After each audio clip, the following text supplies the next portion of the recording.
안녕하세요. 사연동행입니다. 세상을 살다 보면 그 누구에게도 꺼내지 못한 이야기가 한둘쯤은 있죠. 이곳은 그런 마음들을 조용히 들어주는 작은 공간입니다. 구독은 공짜지만 그 마음은 참 귀하고 고맙습니다. 구독해주신다면 큰 힘이 될 거예요. 자, 그럼 오늘의 사연 시작합니다. 안녕하세요. 저는 43세 남자 태훈입니다. 광고기획사를 운영하고 있고 아내 소희와 결혼한 지 이제 12년이 되었습니다. 오늘 여러분께 제가 겪은 일을 털어놓으려고 합니다. 아직도 믿어지지 않는 일이지만 저와 같은 상황에 처한 분들이 있다면 조금이나마 도움이 되길 바라는 마음에서 용기를 내어 이야기해 보겠습니다. 제가 운영하는 광고기획사는 그럭저럭 안정적으로 돌아가는 편입니다. 하지만 여름철은 늘 바쁜 시기죠. 각종 여름 이벤트 기획과 휴가철 마케팅 프로젝트가 몰리거든요. 매년 이맘때면 새벽 2시에 퇴근하는 게 일상이었고 주말에도 사무실에 나가는 일이 많았습니다. 그래서 가족여행은 늘 미뤄두곤 했죠. 아내 소희는 어린이집에서 근무하고 있습니다. 38세인 소희는 아이들을 정말 좋아하는 성격이고 늘 밝고 활발했어요. 그런 소희가 매년 여름만 되면 꼭 하는 말이 있었습니다. 여보, 이번 여름엔 꼭 바다 가자. 처음엔 저도 좋다고 했죠. 하지만 일이 바빠질수록 다음에 가자는 말만 반복했습니다. 올해도 마찬가지였어요. 6월 말부터 소희가 바다 이야기를 꺼내기 시작했거든요. 여보, 올해는 정말 가자. 속초든 강릉이든 어디든 좋으니까. 하지만 저는 여전히 이번 달 프로젝트가 끝나고 나서 보자며 애매하게 넘겼습니다. 그때마다 소희의 표정이 살짝 어두워지는 걸 봤지만 크게 신경 쓰지 않았어요. 결혼 12년 차 부부니까 이 정도는 이해해 줄 거라고 생각했거든요. 그런데 지금 생각해보니 그때부터 소희의 행동이 조금씩 달라지기 시작했던 것 같습니다. 예전에는 저녁에 집에 오면 하루 있었던 일들을 이런저런 이야기하곤 했는데 점점 말수가 줄어들더라고요. 대신 핸드폰을 보는 시간이 많아졌죠. 처음엔 그냥 SNS 보는 거려니 했는데 가끔 보면 메시지를 보며 혼자 미소 짓는 모습을 봤어요. 그때도 별로 의심스럽지 않았습니다. 어린이집 동료들과 대화하는 거려니 했거든요. 7월 초쯤이었나요? 소희가 또 바다 이야기를 꺼냈어요. 여보, 이번 주말에 당일치기로라도 받아볼까? 하지만 그 주 토요일에 중요한 프레젠테이션이 있어서 준비해야 했거든요. 미안해. 이번 주말은 정말 안 돼. 다음 주에 시간 되면 가자. 그랬더니 소희가 한숨을 쉬더니 알았어라고 짧게 답하고는 방으로 들어가 버렸어요. 그때 기분이 좀 안 좋아 보이긴 했지만 저는 일 때문에 정신없어서 깊게 생각하지 못했습니다. 그런데 며칠 후 소희가 갑자기 밝은 표정으로 말하더라고요. 여보, 친구랑 속초에 1박 다녀올게. 어린이집 동료 중에 혼자 사는 친구가 있는데 그 친구도 혼자 여행 가고 싶다고 하거든. 저는 그때 그래, 좋네. 오랜만에 친구랑 힐링하고 와라고 했죠. 사실 그동안 제가 바다 가자는 말을 계속 미뤘으니까 조금 미안한 마음도 있었거든요. 다음 날 아침, 소희는 평소보다 일찍 일어나서 준비했어요. 작은 캐리어에 옷가지를 챙기고 화장도 평소보다 진하게 했죠. 1박인데 짐이 많네라고 했더니 오랜만에 여행 가는 건데 예쁘게 입고 가야지라며 웃었어요. 그때 소희의 표정이 정말 들떠 보였거든요. 몇 달 만에 보는 밝은 모습이라 저도 기분이 좋았습니다. 조심히 다녀와, 친구랑 재미있게 놀고라고 인사하며 소희를 배웅했어요. 그날 저는 평소처럼 사무실에 가서 일했고 소희에게서 잘 도착했다는 연락을 받았죠. 사진도 몇 장 보내왔는데 바다가 정말 예뻐 보였어요. 그때만 해도 저는 아내가 친구와 즐거운 시간을 보내고 있다고 생각했습니다. 전혀 의심할 이유가 없었거든요. 다음 날 저녁 소희가 속초 여행에서 돌아왔습니다. 문을 열고 들어오는 소희의 표정이 이상하게 밝아 보였어요. 평소에 여행 다녀오면 피곤해하는 편인데 그날은 완전히 달랐거든요. 뭔가 에너지가 넘치는 것 같았습니다. 어떻게 잘 다녀왔어? 라고 물으니 응, 정말 좋았어. 오랜만에 바다 보니까 마음이 시원해지더라고 답했어요. 소희는 여행 가방을 정리하면서 휴대폰 사진들을 보여줬습니다. 바다 풍경, 해변 산책로, 맛집 음식 사진들이 가득했어요. 그런데 이상한 게 있었습니다. 사진들이 모두 혼자 찍은 것들이었거든요. 친구와 함께 간 여행인데 둘이 함께 찍은 사진이 하나도 없었어요. 친구랑 같이 찍은 사진은 없어? 라고 물었더니 그 친구가 사진 찍는 거 별로 안 좋아해서라고 답했습니다. 그때는 그냥 그런가 보다 했어요. 사람마다 성격이 다르니까요. 하지만 뭔가 어색한 느낌은 있었습니다. 보통 친구들끼리 여행 가면 추억 만들려고 사진 많이 찍잖아요. 특히 여자들은 더 그런 편이고요. 그런데 단 한 장도 없다는 게 좀 이상했죠. 소희는 그날 밤 샤워를 하러 욕실로 들어갔는데 갑자기 화장대 근처에서 낯선 냄새가 났습니다. 남자 향수 냄새였어요. 달콤하면서도 무거운 향이었는데 제가 쓰는 향수와는 완전히 달랐거든요. 처음엔 속초 어딘가에서 묻어온 냄새겠지라고 생각했어요. 관광지니까 사람들이 많이 다니고 그런 곳에서 향수 냄새가 옷에 벨 수도 있잖아요. 하지만 그 냄새가 소희의 가방에서도 났고 심지어 머리카락에서도 은은하게 풍겨왔습니다. 이상하다는 생각이 들기 시작했어요. 단순히 지나가면서 묻은 냄새치고는 너무 진했거든요. 마치 누군가와 가까이 있었을 때 묻는 그런 냄새 같았습니다. 다음 날 소희가 출근한 후 집에서 빨래를 하다가 또 다른 이상한 점을 발견했어요. 소희의 여행 가방에 든 옷들을 빨래통에 넣으면서 주머니를 뒤져보니 카페 영수증이 하나 나왔습니다. 그런데 영수증을 보니 아메리카노 2잔이 적혀 있었어요. 친구와 함께 마신 거겠지만 뭔가 찜찜한 기분이 들었습니다. 그때까지만 해도 확신은 없었지만 작은 의심의 씨앗이 마음속에 심어지기 시작했어요. 저녁에 소희가 집에 돌아왔을 때 평소보다 화장을 진하게 하고 있었습니다. 그리고 핸드폰을 보며 자꾸 미소 짓는 모습을 봤어요. 예전에는 집에 와서 핸드폰을 거의 안 봤거든요. 그런데 요즘은 계속 메시지를 확인하고 뭔가 기분 좋은 표정으로 답장을 보내고 있었습니다. 누구랑 메시지해? 라고 물어봤더니 어린이집 동료들이랑 단톡방에서 이야기하는 거야 라고 답했어요. 그럴듯한 대답이긴 했지만 뭔가 자연스럽지 않았습니다. 보통 단톡방에서 이야기할 때는 그렇게 집중해서 보지 않잖아요. 그런데 소희는 마치 누군가와 1대1로 대화하는 것처럼 집중하고 있었거든요. 그날 밤 소희가 먼저 잠자리에 들었는데 핸드폰을 평소와 달리 뒤집어서 놓고 잤어요. 예전에는 그냥 옆에 두고 잤거든요. 그리고 진동 모드로 해놨는데 밤중에 몇 번 진동 소리가 들렸습니다. 이상했어요. 밤 11시가 넘어서 누가 메시지를 보내는 건지 궁금했거든요. 다음 날 아침 소희가 샤워하는 동안 슬쩍 핸드폰을 봤습니다. 비밀번호는 저도 알고 있었거든요. 그런데 통화 기록을 보니 이상한 점이 있었어요.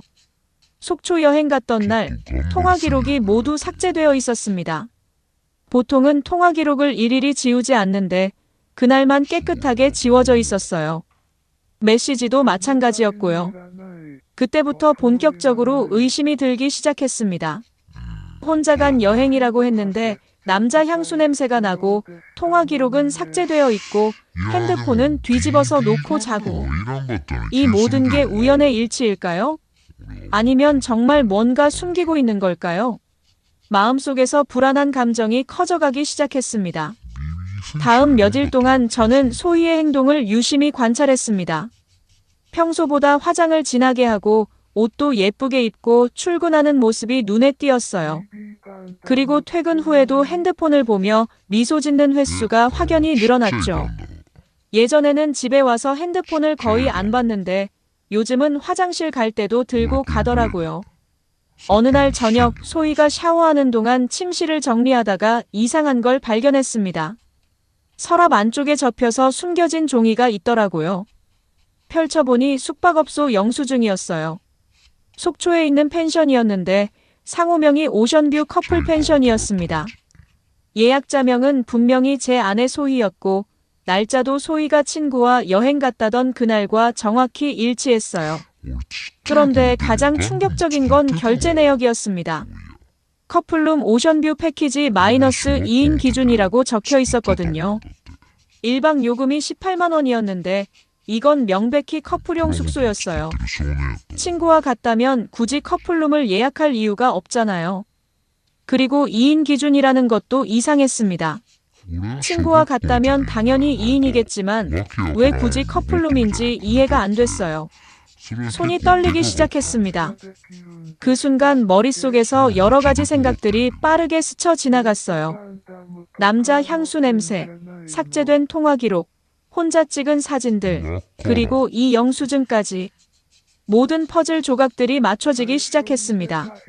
소희가 정말로 친구와 여행을 간 게 아니라 다른 남자와 함께 간 게 아닐까 하는 의심이 확신으로 바뀌어 갔어요. 급히 인터넷에서 그 펜션을 검색해봤습니다. 홈페이지를 보니 연인들을 위한 로맨틱 오션뷰라는 문구가 크게 적혀 있었어요. 객실 사진들을 보니 침대 위에 하트 모양으로 꾸며진 수건들과 샴페인이 놓여 있었고 완전히 연인들을 위한 공간이었습니다. 절대 친구들끼리 갈 만한 곳이 아니었죠.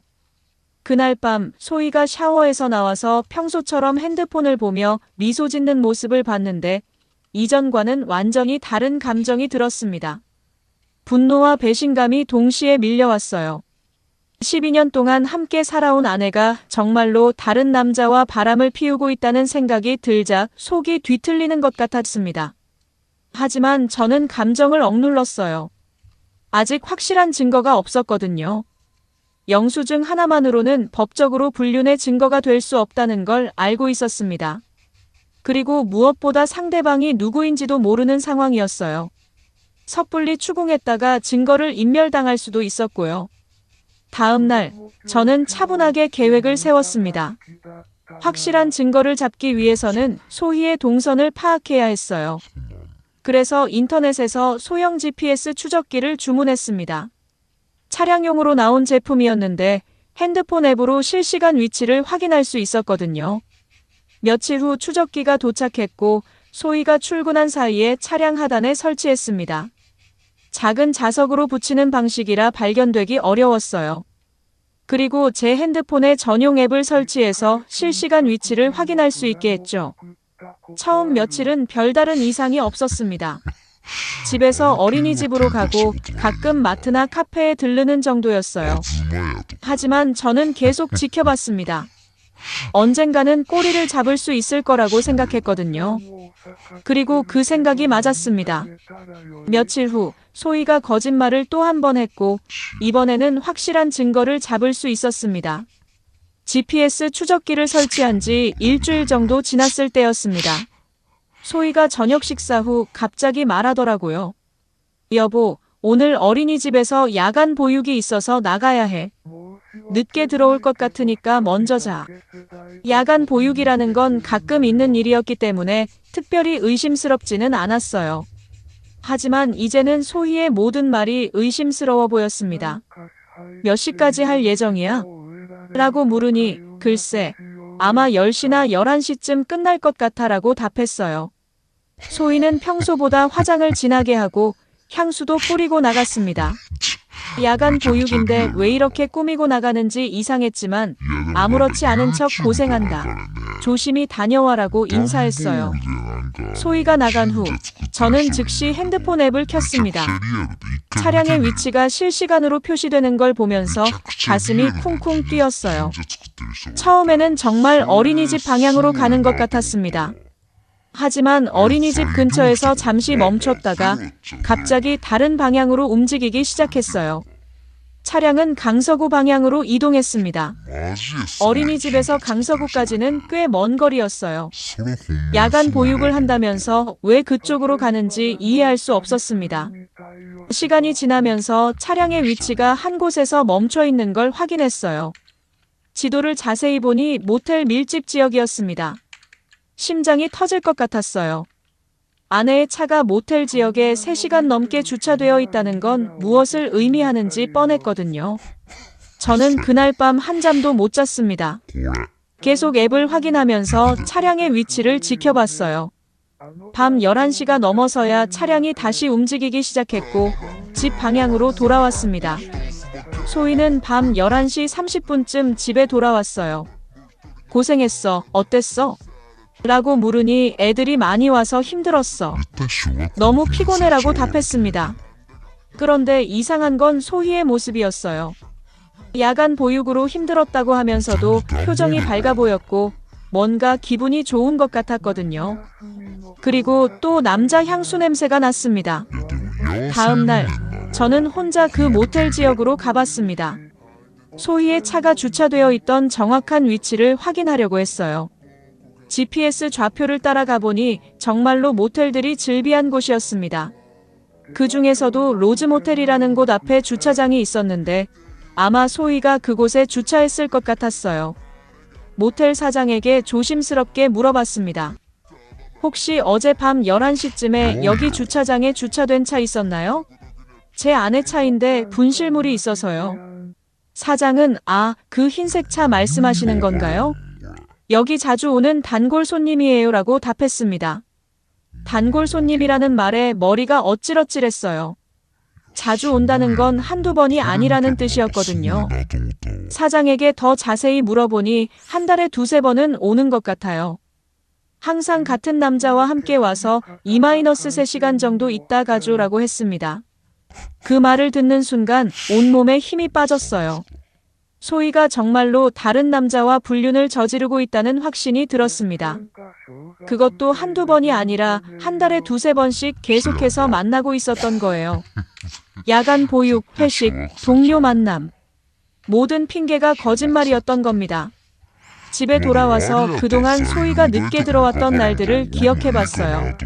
6월부터 계산해보니 최소 5-6번은 늦게 들어온 날이 있었습니다.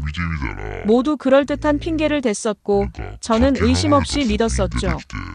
하지만 이제는 그 모든 날들이 다른 남자와 만난 날이었다는 걸 알게 되었습니다. 이제 상대방이 누구인지 알아야 했습니다. 모텔 사장의 말로는 항상 같은 남자와 온다고 했으니 분명히 정기적으로 만나는 관계였어요. 저는 며칠 더 GPS로 소희의 동선을 추적했고 패턴을 파악하기 시작했습니다. 소희는 보통 어린이집이 끝나고 바로 집으로 오지 않고 중간에 어딘가에서 30분에서 1시간 정도 머물다가 오는 경우가 많았어요. 그 장소들을 하나하나 확인해 봤는데 대부분 카페나 공원 같은 곳이었습니다. 아마 그 남자와 미리 만나서 시간을 보내다가 모텔로 가는 것 같았어요. 어느 날 소희가 평소와 다른 곳에서 오랫동안 머물렀습니다. 지도를 확인해 보니 행복복지관이라는 곳이었어요. 이상했습니다. 소희가 복지관에 갈 일이 있나 싶어서 직접 가보기로 했어요. 복지관에 도착해서 안내 데스크에 물어봤습니다.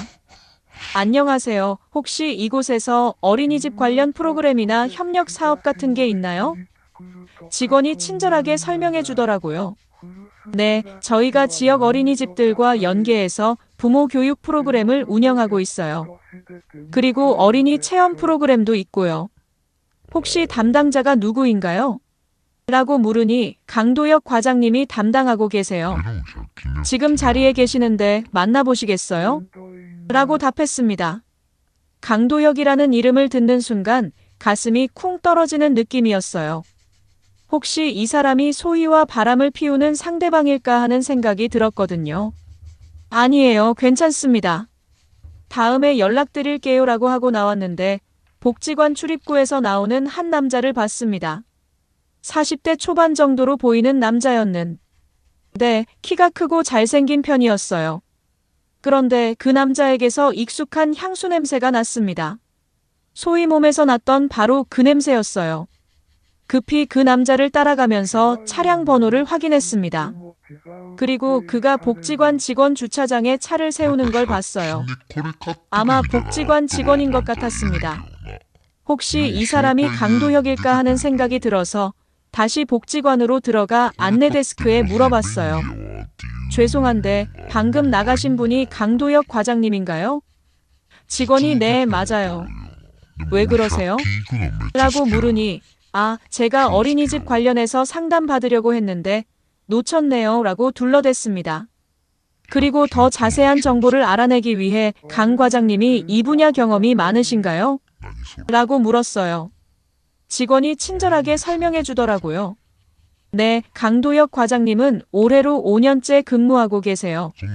어린이 프로그램 담당이시고 지역 어린이집들과 협력 사업을 많이 하고 계시거든요. 그리고 결혼하셔서 부인분도 어린이집 원장으로 일하고 계세요. 결혼했다는 말에 더욱 확신이 들었습니다. 기혼자가 제 아내와 바람을 피우고 있다는 건 더욱 악질적인 일이었어요. 집에 돌아와서 인터넷으로 강도혁에 대해 더 자세히 조사했습니다. 복지관 홈페이지에서 직원 소개를 보니 강도혁은 41세이고 사회복지학과를 졸업했다고 나와 있었어요. 그리고 페이스북에서 그의 계정을 찾았습니다. 프로필 사진을 보니 복지관에서 본 그 남자가 맞았어요. 그런데 더 충격적인 건 그의 부인에 대한 정보였습니다. 부인의 이름은 정미영이고 햇살 어린이집 원장이라고 되어 있었어요. 그 어린이집 이름이 낯익었습니다. 소희가 가끔 언급했던 어린이집이었거든요. 햇살 어린이집 원장님이 어떻고 저떻고 하면서 이야기했던 기억이 났어요. 그러면 소희와 강도혁은 어린이집 관련 행사나 모임에서 만났을 가능성이 높았습니다. 원장의 남편이니까 학부모 행사 같은 데서 자연스럽게 알게 되었을 거예요. 더 조사해보니 강도혁의 SNS에 최근 몇 달간 올린 게시물들이 있었습니다. 6월부터 갑자기 혼자 카페에서 찍은 사진들이나 공원 산책 사진들이 많아졌어요. 그리고 요즘 일이 재미있다, 새로운 만남이 즐겁다 같은 의미심장한 글들도 있었습니다. 가장 결정적인 건 7월 중순에 올린 바다 사진이었어요. 속초 해변에서 찍은 사진이었는데 소희가 갔던 날짜와 정확히 일치했습니다. 사진 속 배경도 소희가 보내준 사진들과 똑같은 장소였어요. 둘이 함께 속초에 갔던 게 확실했습니다. 그날 밤 저는 모든 증거들을 정리했습니다. GPS 추적 기록, 모텔 영수증, 펜션 예약 기록, 그리고 강도혁에 대한 정보까지. 이제 법적으로 불륜의 증거로 사용할 수 있을 만큼 충분한 자료가 모였어요. 하지만 가장 확실한 증거인 현장 사진이나 대화 녹음은 아직 없었습니다. 다음 주에 소희가 또 야간 근무한다고 거짓말할 것 같았어요. 그때 결정적인 증거를 잡기로 마음먹었습니다. 이번에는 직접 현장에 가서 확인해 보기로 했어요. 12년 결혼 생활이 이렇게 끝날 줄은 꿈에도 몰랐지만 이제는 모든 걸 확실히 하고 싶었습니다. 며칠 후 예상대로 소희가 또 거짓말을 했습니다. 여보, 내일 어린이집에서 학부모 상담이 늦게까지 있어서 9시쯤에 들어올 것 같아. 하지만 저는 이미 어린이집에 전화해서 확인했었어요. 그날은 특별한 일정이 없다고 했거든요. 다음 날 저녁 소희는 평소보다 훨씬 진하게 화장하고 예쁜 옷을 입고 나갔습니다. 일찍 끝나면 연락할게라고 하면서 말이에요. 소희가 나간 후 저는 즉시 차를 몰고 뒤따라갔습니다. GPS로 위치를 확인하면서 적당한 거리를 두고 따라갔어요. 소희는 먼저 강도혁이 근무하는 복지관 근처 카페로 갔습니다. 저는 카페 맞은편 주차장에서 망원경으로 지켜봤어요. 30분 정도 지나니 강도혁이 나타났고 둘이 반갑게 인사하는 모습을 봤습니다. 카페 창가 자리에 앉아서 친밀하게 대화하고 손을 잡는 모습까지 확인했어요. 핸드폰으로 그 장면들을 동영상으로 촬영했습니다. 법적 증거로 사용하려면 확실한 영상이 필요했거든요. 1시간 정도 카페에서 시간을 보낸 후 둘이 함께 강도혁의 차로 이동했습니다. 소희는 자신의 차를 카페 주차장에 그대로 두고 강도혁의 차에 탔어요. 저는 그들을 따라가면서 계속 촬영했습니다. 예상대로 강서구 모텔 지역으로 향했어요.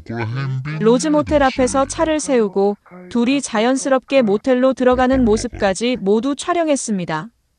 그 순간 12년 결혼 생활이 완전히 끝났다는 걸 실감했어요. 모텔에서 2시간 30분 정도 있다가 나왔습니다. 나올 때도 둘이 아쉬워하며 포옹하는 모습을 봤어요. 강도혁이 소희를 카페까지 데려다주고 소희는 자신의 차로 집에 돌아왔습니다. 저는 소희보다 먼저 집에 도착해서 아무렇지 않은 척 TV를 보고 있었어요. 밤 9시 30분쯤 소희가 돌아왔습니다. 학부모 상담 어땠어? 라고 물으니 힘들었어. 까다로운 학부모들이 많아서라고 답했어요.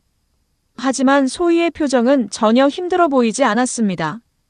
오히려 기분이 좋아 보였고 또 남자 향수 냄새가 진하게 났어요. 그날 밤 저는 촬영한 영상들을 정리했습니다.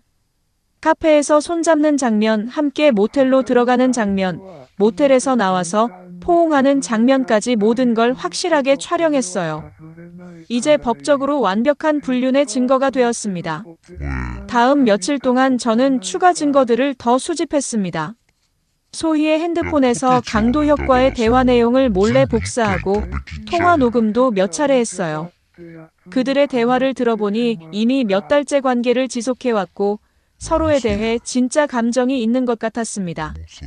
가장 충격적이었던 건 소희가 강도혁에게 남편은 나한테 관심도 없어. 일만 하느라 나는 뒷전이야 라고 말하는 걸 들었을 때였어요. 그리고 당신과 있을 때가 가장 행복해라고도 했습니다. 12년 동안 제가 가족을 위해 열심히 일했는데 소희는 그걸 핑계로 바람을 피우고 있었던 거예요. 강도혁도 내 아내는 원장 일만 하느라 집에서도 일 이야기만 해. 당신이 있어서 요즘 살만 난다고 답했습니다. 둘 다 각자의 배우자를 비난하면서 자신들의 불륜을 정당화하려고 하고 있었어요. 정말 비열하고 이기적인 모습이었습니다. 이제 모든 준비가 끝났습니다. 법적 증거도 충분히 확보했고 상대방의 신상 정보도 파악했어요. 이제 소희와 강도혁 모두에게 그들이 저지른 일에 대한 대가를 치르게 할 시간이었습니다. 모든 증거를 확보한 후 저는 변호사 사무실을 찾아갔습니다. 가족법 전문 변호사에게 제가 수집한 모든 자료를 보여주면서 상담을 받았어요. 변호사는 증거들을 꼼꼼히 검토한 후 완벽한 불륜의 증거라고 평가했습니다. GPS 추적 기록, 모텔 출입 영상, 친밀한 신체 접촉 사진, 그리고 대화 녹음까지 있으니 법정에서 이길 확률이 매우 높습니다. 상간자에 대한 위자료 청구 소송과 이혼 소송을 동시에 진행할 수 있어요 라고 조언해 주었습니다. 저는 먼저 상간자인 강도혁부터 처리하기로 했습니다. 이혼 소송보다는 위자료 청구 소송이 더 빨리 진행될 수 있었거든요. 변호사와 함께 강도혁을 상대로 위자료 2,200만 원을 청구하는 소장을 작성했습니다. 그런데 소송을 제기하기 전에 저는 강도혁의 부인인 정미영에게 먼저 알려주기로 했습니다. 같은 피해자인 그녀가 알 권리가 있다고 생각했거든요. 햇살 어린이집으로 찾아가서 정미영 원장을 만났어요. 안녕하세요, 원장님. 저는 태훈이라고 합니다. 원장님의 남편분과 제 아내에 관해서 말씀드릴 게 있어서 왔습니다. 정미영은 처음에는 무슨 말인지 이해하지 못하는 것 같았어요. 하지만 제가 증거 사진들을 보여주자 얼굴이 새하얗게 변했습니다. 이게 뭐예요? 우리 남편이 정말 이런 일을? 정미영은 충격을 받은 채로 사진들을 반복해서 봤어요. 그리고 울음을 터뜨리기 시작했습니다. 저도 요즘 남편이 이상하다고 생각했어요. 늦게 들어오는 일이 많아지고 핸드폰도 숨기고. 정미영과 저는 그날부터 함께 대응하기로 했습니다. 그녀도 이혼을 결심했고 저와 마찬가지로 강도혁에 대한 위자료 청구 소송을 준비하기로 했어요. 두 명의 피해 배우자가 함께 맞서는 상황이 되었습니다. 며칠 후 강도혁에게 소장이 송달되었습니다. 동시에 정미영도 강도혁에게 이혼 통보를 했어요. 강도혁은 완전히 당황한 상태에서 저에게 전화를 걸어왔습니다. 태훈 씨, 이게 무슨 일입니까? 오해가 있는 것 같은데 만나서 이야기할 수 있을까요? 오해요? 2시간 30분 동안 모텔에서 뭘 했는지 모두 영상으로 찍혀 있는데 무슨 오해입니까? 법정에서 뵙시다라고 답하고 전화를 끊었어요. 그 후로도 강도혁은 몇 번 더 연락했지만 모두 무시했습니다. 소희에게는 아직 말하지 않았어요. 법적 절차가 어느 정도 진행된 후에 알려주려고 했거든요. 하지만 며칠 후 강도혁이 소희에게 상황을 털어놓은 것 같았습니다. 소희가 갑자기 불안해하기 시작했거든요. 여보, 혹시 나한테 할 말 없어? 라고 물어보더라고요. 하지만 저는 별로 없는데 왜? 라고 시침이 뗐습니다. 소희는 며칠 동안 계속 불안해했고 강도혁과의 연락도 줄어든 것 같았어요. 아마 둘 다 들킨 걸 알고 있지만 어떻게 대응해야 할지 몰라서 당황하고 있는 것 같았습니다. 한 달 후 1차 재판이 열렸습니다. 강도혁은 변호사를 대동하고 나왔지만 제가 제시한 증거들 앞에서는 변명할 여지가 없었어요. 판사는 증거들을 검토한 후 명백한 불륜 관계라고 인정했습니다. 강도혁의 변호사는 우발적이고 일시적인 관계였다고 주장했지만 제가 제시한 GPS 기록과 모텔 출입 기록들을 보면 최소 3개월 이상 지속적으로 만났다는 게 명확했어요. 법원은 계획적이고 지속적인 불륜 관계로 판단했습니다. 재판이 진행되는 동안 강도혁의 인생은 완전히 무너져 갔습니다. 우선 부인인 정미영이 이혼 소송을 제기했고 복지관에서도 사건이 알려지면서 징계위원회가 열렸어요. 공무원에 준하는 복지관 직원이 불륜 스캔들에 연루된 것은 중대한 문제였거든요. 복지관 측에서는 기관의 신뢰도에 심각한 타격을 입혔다며 강도혁을 해임 처분했습니다. 5년간 쌓아온 경력이 하루아침에 날아간 거예요. 더구나 사회복지 분야는 좁은 업계라서 이런 구설수에 오르면 다른 곳으로 이직하기도 어려워집니다. 정미영과의 이혼 과정에서도 강도혁은 모든 것을 잃었어요. 재산 분할에서 불리한 조건을 받아들일 수밖에 없었고 아이들의 양육권도 포기해야 했습니다. 정미영은 이런 아버지 밑에서는 아이들을 키울 수 없다며 단호하게 선을 그었거든요. 2차 재판에서 최종 판결이 나왔습니다. 법원은 혼인관계를 파탄에 이르게 한 명백한 책임이 피고에게 있다며 제가 청구한 위자료 2,200만 원 전액을 인정했어요. 강도혁은 즉석에서 법정에서 무너져 내렸습니다. 이제 소희와의 문제를 해결할 차례였습니다. 재판이 끝난 그날 저녁 집에 돌아와서 소희에게 모든 걸 털어놓았어요. 당신이 강도혁과 바람 피운 거 다 알고 있어. 이미 재판도 끝났고. 소희는 그제서야 모든 걸 들켰다는 걸 확실히 깨달은 것 같았습니다. 여보, 미안해. 정말 미안해. 한순간의 실수였어. 다시는 안 할게라며 울면서 빌더라고요. 하지만 저는 이미 마음을 정했었어요. 한순간의 실수? 3개월 동안 계획적으로 만나고 모텔까지 가면서 한순간의 실수라고? 그리고 내가 일만 한다고 불평하면서 바람 피울 핑계로 삼았잖아. 소희는 계속 용서를 빌었지만 저는 단 한마디도 더 하지 않았습니다. 이미 이혼 서류도 준비해놨거든요. 내일까지 이혼 서류에 서명해서 내놔. 거부하면 이혼 소송 들어간다고 통보했어요. 소희는 어린이집에서도 문제가 되었습니다. 강도혁 사건이 알려지면서 소희도 함께 연루된 것이 밝혀졌거든요. 학부모들 사이에서 소문이 퍼지기 시작했고 결국 어린이집 원장이 소희에게 사직을 권유했습니다. 이런 일로 어린이집 이미지가 나빠질 수는 없다는 이유였어요. 소희는 결국 자진 사직했고 새로운 직장을 구하는 것도 쉽지 않았습니다. 어린이집 업계는 생각보다 좁은 세계라서 소문이 금방 퍼졌거든요. 12년간의 경력이 무용지물이 되어버린 거예요. 다음 날 소희는 결국 이혼 서류에 서명했습니다. 더 이상 변명할 여지도 없었고 법정 다툼으로 가면 더욱 불리해질 게 뻔했거든요. 재산 분할도 소희에게 불리하게 정리되었어요. 불륜을 저지른 쪽이니까 당연한 결과였습니다. 모든 절차가 끝난 후 저는 혼자 강릉 바다로 떠났습니다.